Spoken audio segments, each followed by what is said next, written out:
بسم اللہ الرحمن الرحیم۔ ناظرین کرام، اسلام کی فطرت کے اندر اللہ رب العالمین نے یہ تصور رکھا ہے کہ اسلام غالب آنے کے لیے ہے۔ الاسلام یعلو ولا یعلی علیہ، اسلام بالادست رہنے کے لیے ہے، مغلوب رہنے کے لیے نہیں ہے۔ اسی سے جڑی ہوئی ایک اہم بات جو مسلمان مفکرین میں بھی، آج کے دور کے اہل علم کے درمیان بھی اور عام مسلمانوں کے درمیان بھی کسی درجے میں زیر بحث رہی ہے اور اس پر تبادلہ خیال ہوتا رہتا ہے، وہ اصطلاح ہے اقامت دین۔ یہ بڑی حیرت کی بات ہے کہ ایک اچھے خاصے پڑھے لکھے طبقے کی جانب سے یہ تاثر دیا جاتا ہے کہ دین اسلام میں اقامت دین کا تصور نہیں ہے۔ تو آئیے پہلے ہم یہ سمجھتے ہیں کہ اقامت دین کسے کہتے ہیں۔ اقامت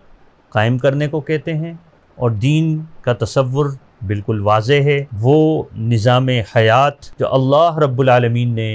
انسان کو اپنی انفرادی اور اجتماعی زندگی میں نافذ العمل کرنے کے لیے عطا کیا ہے، جسے قرآن حکیم میں ان الدین عند اللہ الاسلام کے الفاظ کے ساتھ یاد کیا گیا ہے۔ تو سوال یہ پیدا ہوتا ہے کہ ایک فرد ہو یا پورا معاشرہ، ایک انسان کی اپنی زندگی ہو یا اس کی معاشرت، اجتماعی معاشرت جس میں وہ اوروں کے ساتھ میل جول کرتا ہے، اس کے اوروں کے ساتھ معاملات ہوتے ہیں، اور صرف یہ اپنے ہم مذہب ہی نہیں بلکہ دیگر مذاہب کے لوگوں کے ساتھ بھی معاملات ہوتے ہیں۔ ریاستیں اس وقت دنیا میں موجود ہیں، ان ریاستوں کے معاملات چلائے جاتے ہیں، یہ اجتماعیت کا حصہ ہے۔ تو سوال یہ پیدا ہوتا ہے کہ کیا اسلام صرف فرد کی اصلاح کرنا چاہتا ہے، معاشرے کو جوں کا توں چھوڑ دینا چاہتا ہے؟ اس کی اصلاح کے لیے اسلام کے پاس کوئی پیکج نہیں ہے؟ کیا اسلام صرف فرد کو چند ریچولز بتا دینا چاہتا ہے، چند نیک کام بتا دینا چاہتا ہے جس پر وہ عمل کرے اور اپنی زندگی خوبصورت بنائے، اور باقی معاشرہ جس ڈگر پہ چلتا ہے چلتا رہے؟ ایسا نہیں ہو سکتا۔ لا محالہ جب اسلام غالب ہونے کے لیے ہے تو اس کے لیے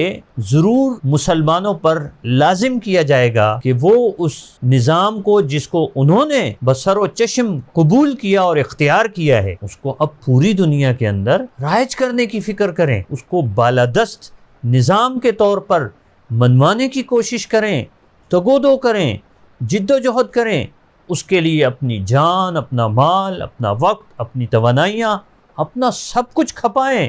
وقف کر دیں اس کے لیے۔ اور یہی تو وہ بات ہے جو رسول اکرم صلی اللہ علیہ وسلم نے عرب کے سامنے جب رکھی تھی تو وہ اس بات کو سمجھ گئے تھے، انہیں زیادہ سمجھانا نہیں پڑا تھا۔ جب آپ صلی اللہ علیہ وسلم نے کوہ صفا پر ان کے سامنے یہ بات رکھی تھی، قولوا لا الہ الا اللہ تفلحون، کہ لا الہ الا اللہ کہو تم کامیاب ہو جاؤ گے، تو اس کامیابی کا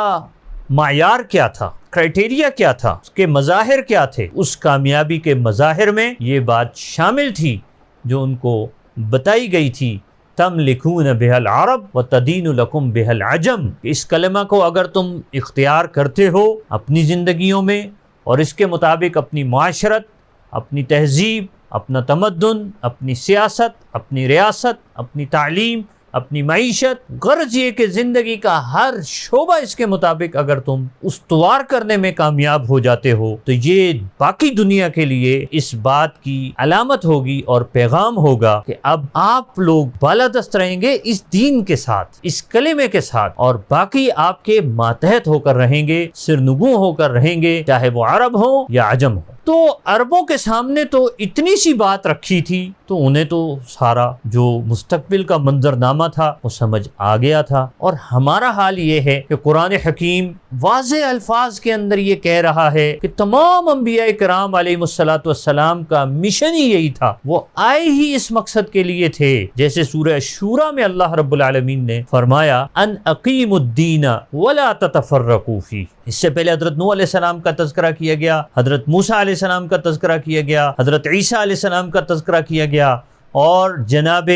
محمد الرسول اللہ صلی اللہ علیہ وسلم کو بھی یہی تلقین کی گئی کہ آپ سب کا مشن یہی تھا کہ آپ نے دین قائم کرنا ہے اور اس میں گروہ بندی نہیں کرنی ہے۔ تو آپ مجھے بتائیے کہ دین غلبہ چاہتا ہے، دین بالادستی چاہتا ہے، اور اس کے لیے اقامت دین کا تصور دیا گیا ہے، تو کون سا دوسرا ایسا پیکج ہو سکتا ہے یا طریقہ کار ہو سکتا ہے کہ جس کی بنیاد پر یہ کام ہو سکے؟ یہ تمام اہل فکر کے سامنے اور عام مسلمانوں کے سامنے یہ نقطہ رہنا چاہیے کہ یہ اسلام کے اولین دور سے لے کے آج تک یہ تصور مسلمانوں میں رہا ہے، کیونکہ یہ قرآن حکیم میں مذکور ہے، اللہ رب العالمین نے اس کو بیان فرمایا اور جناب محمد رسول اللہ صلی اللہ علیہ وسلم نے اس کے مطابق ریاست مدینہ کی تشکیل فرمائی، امت کی تشکیل فرمائی، اور اس ریاست کی خلافت خلفائے راشدین رضوان اللہ علیہم اجمعین نے اسی اسکیم کے مطابق کی، اور بعد میں بھی اسی پر عمل ہوتا رہا۔ گو آج کے دور کا مسلمان اس کو فراموش کر بیٹھا ہے، اس فریضے سے غافل ہو چکا ہے، اور اس سے